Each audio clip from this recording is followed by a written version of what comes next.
அஸ்ஸலாமு அலைக்கும் ரஹ்மத்துல்லாஹி வபரகாத்துஹு. அஸ்ஸலாத்து வஸ்ஸலாமு அலைக்க யா சய்யிதி யா ரசூலல்லாஹ். ஹுத்பியதி கல்லத் ஹீலதி அதிரிக்னி முராதி யா ஷஃபி அல் முஸ்னிபீன் யா சய்யிதி யா ரசூலல்லாஹ். Welcome to Islam talks Tamil. இன்றைக்கி பார்த்திங்கன்னா நம்ம ஒரு சிறப்பான திக்ரை பற்றி தான் நம்ம பார்க்க போகிறோம். எந்த அளவுக்கு அது சிறப்பு மிக்கது அப்படின்னா, ஓதிய நிமிஷத்துலேயே நமக்கு பதில் கிடைக்கக்கூடிய மகத்தான 2 திக்ருகள் தான் இது. இதை பற்றி தான் இப்போ நம்ம பார்க்க போகிறோம்.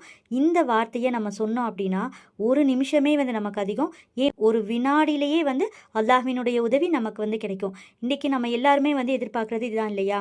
அதாவது நம்ம ஒரு சின்ன அமல் தான் செய்யணும், அது ரொம்ப பவர்ஃபுல்லான அமலாக இருக்கணும்.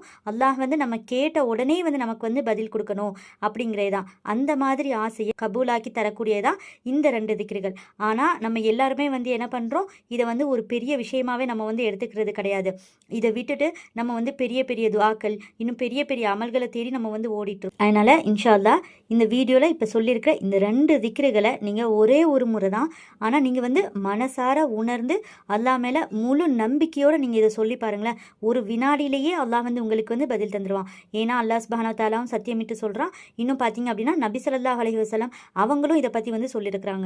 இப்போ நம்ம இந்த 2 திக்ருகளுக்குண்டான சிறப்பு என்ன, இன்னும் இதை பற்றி அல்லாஹ் சுப்ஹானஹு வ தஆலா என்ன சொல்கிறான், இன்னும் நபி ஸல்லல்லாஹு அலைஹி வஸல்லம் அவங்க என்ன சொல்கிறாங்க, அதை பற்றி நம்ம பார்க்கலாம். அப்போ தான் நம்ம ஒரு அமல் செய்கிறோம் அப்படின்னா அதோட சிறப்புகள் பலன்களை நம்ம உணர்ந்து பண்ணணும். அப்போ தான் நம்ம அந்த அமல் செய்யும்போது அதோட ஒரு ஈடுபாட்டோடு வரும். இப்போ இந்த 2 திக்ருகளை பற்றி அல்லாஹ் சுப்ஹானஹு வ தஆலா குர்ஆனில் என்ன சொல்கிறான் அப்படின்னா, நீங்கள் நன்றி செலுத்தினால் நான் உங்களுக்கு மேலும் கொடுப்பேன் அப்படின்னு சொல்லிட்டு அல்லாஹ் சொல்கிறான். அப்படின்னா நீங்கள் நன்றி சொல்லுங்கள், நான் உங்களுக்கு இன்னும் தருவேன் அப்படின்னு சொல்லிட்டு சொல்கிறான். நன்றி சொல்கிறதுனா என்ன அப்படின்னா, அது நன்றி செலுத்துறதுலேயே குறைந்தபட்சம் என்ன அப்படின்னா அல்ஹம்துலில்லாஹ் அப்படின்னு சொல்லிட்டு சொல்கிறது தான். இதுதான் அல்லாஹுக்கு நன்றி செலுத்துறதுலேயே அல்லாஹுக்கு ரொம்ப ரொம்ப பிடிச்சது. இது யார் அல்ஹம்துலில்லாஹ் சொல்கிறாங்களோ அல்லாஹ் ரொம்ப மகிழ்ச்சி அடைகிறானாமா. இதை பற்றி நபி ஸல்லல்லாஹு அலைஹி வஸல்லம் அவங்க என்ன சொல்கிறாங்க அப்படின்னா, அல்லாஹ் ஒரு அடியானுக்கு அருட்கொடை ஒன்றை கொடுத்து அவர் அதற்கு பதிலாக அல்ஹம்துலில்லாஹ் அப்படின்னு சொல்லிட்டு நன்றியுடன் கூறினாங்க அப்படின்னா அவருக்கு முன்னாடி அல்லாஹ் கொடுத்ததை விட இன்னும் சிறந்ததை அல்லாஹ் கொடுப்பானாமா. பாருங்க எந்த அளவுக்கு சிறப்பான ஹதீஸ்னு சொல்லிட்டு. அப்போ நம்ம என்ன செய்யணும், அல்லாஹ் நமக்கு ஒரு விஷயத்தை கொடுக்குறான் அப்படின்னா நம்ம உடனே அல்ஹம்துலில்லாஹ் அப்படின்னு சொல்லிட்டு நம்ம சொல்லிடணும். இதில் இன்னொரு விஷயம் என்ன அப்படின்னா, உங்களுக்கு எந்த விஷயம் தேவையாக இருக்குதோ, எந்த விஷயம் உங்களுக்கு தேவைப்படுதோ அதை நினச்சி நீங்கள் ஒரு முறை அல்ஹம்துலில்லாஹ் நீங்கள் சொல்லி தான் பாருங்களேன். அதை அல்லாஹ் நிச்சயமாக உங்ககிட்ட கொண்டு சேர்ப்பான். ஏன்னா நிறைய மக்கள் பண்ணக்கூடிய தவறு என்ன அப்படின்னா, அல்லாஹ் நமக்கு கொடுத்ததுக்கு முதல்ல நன்றி செலுத்துறதே கிடையாது. நம்மள பல பேர் அல்லாஹ்க்கு ஷுக்குர் செய்கிறதே கிடையாது. நன்றி செலுத்துறதுனா என்ன, இந்த ஷுக்குர் செய்கிறதுனா என்ன அப்படின்னா பெரிய விஷயம்லாம் கிடையாது. நீங்கள் அல்ஹம்துலில்லாஹ்னு சொல்கிறதே போதுமானதுதான். நீங்கள் இந்த அல்ஹம்துலில்லாஹ்னு சொல்கிறதுக்கே அல்லாஹ் நான் அதிகமாக உங்களுக்கு தர்றேன் அப்படின்னு சொல்லிட்டு அல்லாஹ் சொல்கிறான். ஆனால் நம்மள பல பேர் என்ன செய்கிறோம், நமக்கு ஒரு விஷயம் தேவையானது கிடச்சிருச்சு அப்படின்னா நம்ம அவனுக்கு நன்றி செலுத்துறதையே மறந்துடுறோம். இப்போ நீங்கள் ஒரு தேவைக்கு இருக்கிறீங்க, அந்த தேவை உங்களுக்கு அல்லாஹ் கொடுத்துட்டான் அப்படின்னா அவனுக்கு நன்றி செலுத்துறதை மறந்து திரும்ப என்ன பண்ணுறீங்க, ஓகே நமக்கு இன்னொரு தேவை இருக்குது, அதுக்கப்புறம் அது கிடைச்சிடும், அதுக்கப்புறம் இன்னொரு தேவை இருக்குது. இப்படி நமக்கு இருக்கிற தேவைகளை நினச்சி தான் நம்ம என்ன பண்ணுறோம் அப்படின்னா ஓடிக்கிட்டே இருக்கிறோம். ஆனால் அந்த இடத்துல நம்ம அல்லாஹ்வை மறந்துடுறோம். ஆனால் நமக்கு முதல்ல கொடுத்ததே அல்லாஹ் தான். அதனால் நம்ம என்ன பண்ணணும், அல்லாஹ் நமக்கு என்ன தந்திருக்கிறான், எந்த அளவுக்கு நமக்கு தந்திருக்கிறான் அப்படின்னு சொல்லிட்டு நம்ம கவனித்து அவனுக்கு ஒரு விஷயங்களுக்கும் நம்ம என்ன பண்ணணும் அப்படின்னா ஷுக்குர் செஞ்சுக்கிட்டே இருக்கணும். நம்ம எந்த அளவுக்கு அல்லாஹ் சுப்ஹானஹு வ தஆலாக்கு நன்றி செலுத்திட்டே இருக்கிறோமோ இன்ஷா அல்லாஹ் அதை விட பல மடங்கு நமக்கு கிடைச்சிட்டே இருக்கும். இப்போ உதாரணத்துக்கு பார்த்தீங்க அப்படின்னா ஒரு குறிப்பிட்ட அமௌண்ட் உங்களுக்கு வேணும் அப்படின்ட்டு வைங்களேன். நீங்கள் என்ன பண்ணுவீங்க, நிறைய பேர்கிட்ட கால் பண்ணி கேட்பீங்க. உங்களோட ஃப்ரெண்டுக்காக இருக்கட்டும் இல்லை ரிலேட்டிவ்ஸ்க்காக இருக்கட்டும் கால் பண்ணி என்ன செய்வோம்னா கேட்டுக்கிட்டே இருப்போம், இந்த அமௌண்ட் இருக்கா, எனக்கு இது உடனடியாக தேவைப்படுது அப்படின்னு சொல்லிட்டு கேட்போம். இன்னும் பார்த்தீங்க அப்படின்னா அல்லாஹ்கிட்டே நம்ம அதுக்காக துவா கேட்போம். யா அல்லாஹ் எனக்கு இந்த தேவை உடனடியாக இருக்குது, எனக்கு இந்த அமௌண்ட்டை எனக்கு இந்த தொகையை எனக்கு கொடுத்துறேன் அப்படின்னு சொல்லிட்டு நம்ம என்ன செய்வோம், அல்லாஹ்கிட்டே நம்ம நிறைய துவா கேட்போம். ஆனால் நம்ம ஒரு விஷயத்தை மறந்துருப்போம். நமக்கு ஏற்கனவே அல்லாஹ் கொடுத்துருக்கிற செல்வத்துக்கு நம்ம முதல்ல நன்றி செலுத்திருக்கிறோமா அப்படின்னு சொல்லிட்டு நம்ம யோசித்தோம் அப்படின்னா அது கிடையவே கிடையாது. நம்ம ஒரு விஷயத்துலையுமே அல்லாஹ் நமக்கு தந்ததுக்கப்புறம் அல்லாஹை மறந்துடுறோம். இதுதான் பல பேரோட வாழ்க்கையில் நடந்துட்டுருக்கு. ஆனாலும் அல்லாஹ் சுப்ஹானஹு வ தஆலா என்ன பண்ணுறா, நமக்கு என்ன தேவையோ எதெல்லாம் தேவைப்படுதோ அதை எல்லாமே அல்லாஹும் நமக்கு கொடுத்துட்டு தான் இருக்கிறான். ஆனாலும் அப்படி இருந்தும் நம்ம வந்து என்ன பண்ணுறோம், நன்றி கெட்ட மனிதர்களா, அல்லாஹ் எனக்கு இதை தரலை, அவன் தந்ததை நம்ம வந்து கண்டுக்கவே இல்லை, அவன் நமக்கு தந்ததையும் மற்றவங்க கிட்ட நம்ம சொல்லலை. ஆனால் நம்ம வந்து மற்றவங்க கிட்ட என்ன குறை சொல்லிட்டு இருக்கோம், அல்லாஹ் எனக்கு தரலை, நான் இவ்வளோ கேட்குறேன், இத்தனை நாளாக நான் கேட்குறேன், அவன் எனக்கு தரவே மாட்டேங்கிறான் இப்படின்னு சொல்லிட்டு நம்ம அல்லாவை பற்றி நம்ம என்ன பண்ணுறோம், குறை தான் சொல்லிட்டு இருக்கோம் இல்லையா. அதனால இன்ஷா அல்லாஹ் இனி என்ன பண்ணுங்க, அல்லா தாலா வந்து நமக்கு கொடுத்துருக்கக்கூடிய எல்லா நியமத்துக்களுமே சேர்த்து நம்ம வந்து ஒரே ஒரு முறை உணர்ந்து நம்ம வந்து அல்ஹம்துலில்லான்னு சொல்லிட்டு மனசார சொன்னாலே வந்து போதும். இப்போ உங்களுக்கு வந்து செல்வம் இல்லையா, உங்களுக்கு எல்லாம் வந்து எவ்வளவோ செல்வம் தந்திருக்கிறான், ஏதோ ஒரு இடத்துல மட்டும்தான் குறை இருக்கும், ஆனால் அவன் அதுக்கும் மேலே நிறைய தந்திருப்பான் இல்லையா, அதெல்லாம் நினச்சி மனசார அல்லா கிட்ட வந்து நீங்கள் வந்து ஒரே ஒரு முறை நீங்கள் வந்து அல்ஹம்துலில்லான்னு சொன்னாலே போதும். இப்போ அதே மாதிரி உங்களுக்கு வந்து உறவுகளில் ஏதாச்சும் பிரச்சனை இருக்கா, ஆனால் பார்த்தீங்க அப்படின்னா மற்ற உறவுகளில் அதெல்லாம் வந்து உங்களுக்கு வந்து நிம்மதியாக தானே வச்சுருக்கிறான், அதுக்கு நீங்கள் வந்து என்றைக்காவது நன்றி செலுத்திருக்கிறீங்களா? கிடையாது. இன்னும் உதாரணத்துக்கு சொல்லணும் அப்படின்னா, இப்போ வந்து சொந்த வீடு இல்லையா, இல்லை சொந்தமாக வந்து பைக்கோ இல்லை காரோ அதாவது வாகனம் இல்லையா, இல்லை நான் வந்து சொந்த தொழில் இல்லையா, இந்த மாதிரி எதுவுமே இல்லை அப்படின்னு சொல்லிட்டு நீங்கள் வந்து கம்ப்ளைண்ட் பண்ணிட்டு இருந்தாலுமே, ஆனால் அல்லாஹ் சுப்ஹானஹு வ தஆலா பாருங்கள், தினமுமே உங்களுக்கு வந்து உணவு தரான், நிம்மதியான தூக்கத்தை தரான், ஆஃபியத்தான வாழ்க்கையை தந்திருக்கிறான். ஒரு நாளும் நம்ம வந்து ஆஃபியத்தாக எந்திரிச்சு வேலைக்கு போகிறோம் அப்படின்னா அதுவே எவ்வளோ பெரிய நியமத்து சொல்லுங்கள். அதனால் இன்ஷா அல்லாஹ் இனி இல்லாத ஒரு விஷயத்துக்காக வந்து கவலைப்படாமல் அல்லாஹ் வந்து உங்களுக்கு கொடுத்ததுக்கு நீங்கள் வந்து முதல்ல வந்து நன்றி சொல்லுங்கள். நீங்கள் அப்படி சொன்னீங்க அப்படின்னா தேடக்கூடிய விஷயத்தை கொண்டு எதெல்லாம் நீங்கள் வந்து தேடிட்டு இருக்கிறீங்களோ அந்த விஷயத்தை அல்லாஹ்வே உங்ககிட்ட கொண்டு வந்து சேர்ப்பான். அதுக்கு பார்த்தீங்க அப்படின்னா இந்த ஒரு வார்த்தை வந்து ரொம்ப பவர்ஃபுல்லாக வந்து பலனளிக்கக்கூடியதாக இருக்குது. அல்லாஹ்வே மயக்கக்கூடிய வார்த்தைன்னு கூட சொல்லலாம். உங்களுக்கு எது வேணும்னாலும் முதல்ல நீங்கள் வந்து அல்ஹம்துலில்லான்னு சொல்லிடுங்க.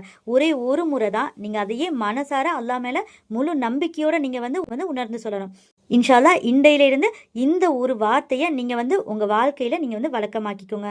அடுத்து நம்ம வந்து இன்னொரு திக்ர் இருக்குன்னு சொன்னோம் இல்லையா, அது என்ன அப்படின்னா இதுவுமே வந்து பார்த்தீங்க அப்படின்னா அல்லாஹ்க்கு வந்து ரொம்ப ரொம்ப பிடிச்சமான ஒரு வார்த்தை தான்.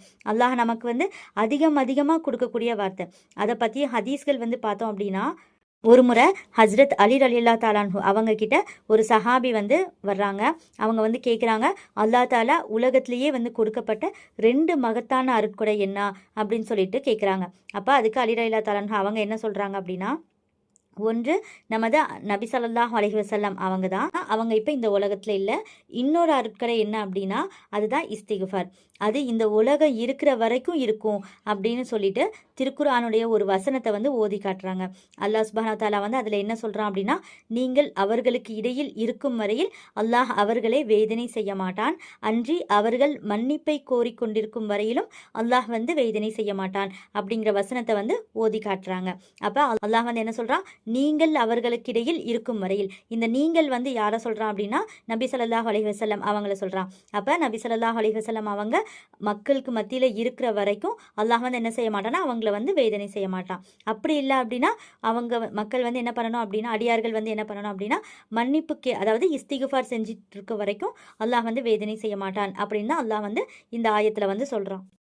ஆனால் இப்போ நம்மளோட காலத்தில் வந்து நபி இல்லை இல்லையா, அப்போ இன்னொரு அருட்கொடை நமக்கு என்னது அப்படின்னா, நம்ம வந்து என்ன பண்ணணும், அதிகமாக இஸ்திக்ஃபார் வந்து ஓதிக்கிட்டே இருக்கணும். அல்லாஹ் வந்து ஒரு குரானில் வந்து ஒரு விஷயம் சொல்லியிருக்கான் அப்படின்னா, குரானில் இருக்கிற வார்த்தைகள் எல்லாமே வந்து பார்த்தீங்க அப்படின்னா அவனுடைய வாக்கு. அவன் வந்து சத்தியமிட்டு சொல்கிறான். அல்லாஹுடைய வாக்கு எப்போவுமே வந்து ஒருபோதுமே வந்து பொய்யாகாது. ஆனால் நம்மள பல பேரும் இதை வந்து ஓதுறதே கிடையாது. சோதனைக்கு ஒரே ஒரு தீர்வு இந்த ஒரே ஒரு வார்த்தை தான், இஸ்திக்ஃபார் தான். இந்த இஸ்திக்ஃபாரை மட்டும் நீங்கள் வந்து சொல்ல ஆரம்பித்து பாருங்கள், உங்களோட செல்வம் வந்து அந்த அளவுக்கு வந்து உயரும், உங்களோட அந்தஸ்தும் அந்த அளவுக்கு அல்லாஹ் வந்து உயர்த்தி வைப்பான். நீங்கள் வந்து எந்த அளவுக்கு கண்ணியமாக இருக்கட்டும், அது மரியாதையாக இருக்கட்டும், அன்பாக இருக்கட்டும், பாசமாக இருக்கட்டும், உறவுகளுக்கு மத்தியில் மகிழ்ச்சி, சந்தோஷம், இப்படி எல்லாத்தையுமே வந்து உங்களுக்கு வந்து இந்த ஒரு இஸ்திக்ஃபார் பார்த்தீங்க அப்படின்னா வந்து பெற்றுத்தரும். அந்த இஸ்திக்ஃபார் என்ன, அஸ்தகுஃபிருல்லா. இதுவும் ஒரே ஒரு சின்ன வார்த்தை தான். இது சொல்கிறதுக்கு நமக்கு எவ்வளோ நேரம் ஆக போகுது? இன்ஷா அல்லாஹ் இந்த வீடியோவை நீங்கள் பார்த்ததுலேருந்து அல்ஹம்துலில்லாஹ், அஸ்தகுஃபிருல்லா, இந்த 2 திக்ருகளை உங்களோட வாழ்க்கையில் அதிகமாக சொல்கிறத நீங்கள் வந்து வழக்கமாக்கிக்கோங்க. இதை நீங்கள் சொல்லும்போது உணர்ந்து அல்லாஹ் மேலே முழு நம்பிக்கையோட மனதார நீங்கள் வந்து ஒரே ஒரு முறை மட்டும் நீங்கள் சொன்னீங்கன்னாலே போதும். நீங்கள் தினமுமே வந்து எதை நினச்சி நீங்கள் வந்து ஓடிட்டு இருக்கீங்களோ, எதை நீங்கள் தேடிட்டு இருக்கீங்களோ, அதை நினச்சா உங்களுக்கு எது கஷ்டமாக இருக்குதோ அதை நினச்சிட்டு இந்த 2 வார்த்தை மட்டும் நீங்கள் வந்து சொல்லிடுங்க. இன்ஷா அல்லாஹ் அடுத்த நொடியே வந்து அல்லாஹ் வந்து உங்ககிட்ட அதை கொண்டு வந்து சேர்ப்பான். நீங்களே அதை வந்து கண்கூட பார்க்க முடியும். இதில் இன்னொரு விஷயம் என்ன அப்படின்னா, நம்ம அல்லாஹ் மேலே முழு நம்பிக்கையோடு சொல்லணும். நிச்சயமாக என் ரப்பு எனக்கு தருவான் அப்படிங்கிற முழு நம்பிக்கையோடு நீங்கள் வந்து சொல்லணும். எங்கே அல்லாஹ் எனக்கு தரப்போகிறான். நிறைய பேர் கமெண்ட்டில் வந்து சொல்கிறாங்க, நான் எவ்வளோ துவா கேட்குறேன், அல்லாஹ் வந்து என்னோட துவாவை கபூலே ஆக்க மாட்டேங்கிறான், அல்லாஹ் எங்கே எனக்கெல்லாம் தரப்போகிறான், இப்படியெல்லாம் சொல்கிறாங்க. கேட்கவே ரொம்ப வந்து கஷ்டமாக இருக்குது. நம்ம மார்க்கத்தோட முதல் அடிப்படை என்ன அப்படின்னா நம்பிக்கை வைக்கிறது. அல்லாஹ் மேலே முழு நம்பிக்கை. ஃபஸ்ட்டு ஈமான் தான், அதுக்கப்புறம் தான் துவா. ஸோ அங்கே ஈமானே இல்லை அப்படிங்கும்போது துவாக்கள் எப்படி கபூல் ஆகும் நீங்களே யோசிச்சு பாருங்கள். அதனால் இன்ஷால்லா இனி இந்த மாதிரி வார்த்தைகள் எதுவுமே வந்து யூஸ் பண்ணாதீங்க. உங்களோட வாழ்க்கையில் இந்த மாதிரி யோசனைகளே நீங்கள் வந்து தவிர்த்துருங்க.